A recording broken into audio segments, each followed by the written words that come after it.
بعضی از خانم ها بعد از ظهر که وارد آشپزخونه میشن، ملا به قول معروف مؤذن اذان میده و اینا هنوزم در آشپزخانه هستن.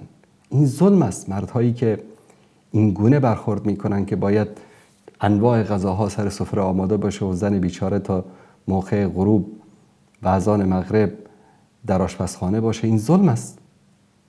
و خواهران ما از این فرصت استفاده کنید، یک غذای خفیف و سبکی رو آماده بکنید، قرآن بخوانید، ذکر بکنید، دعا بکنید و از این فرصت استفاده بکنید. و این حق شما هست و این فرصت استثنایی است که الله سبحانه و تعالی برای همه مردان و زنان مؤمن مهیا کرده.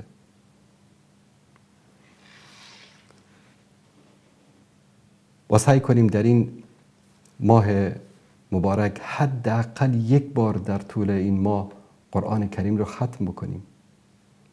این ماه قرآن است. در ضمن تنها روحانی کردن قرآن و ختم کردن من در این ماه 3 بار قرآن رو ختم کردم. به نظر من یک بار قرآن رو مثل آدم ختم کردن و معانی قرآن کریم، تفسیر قرآن کریم رو فهمیدن خیلی بهتر از این است که شما هر روز رمضان یک ختم بکنید.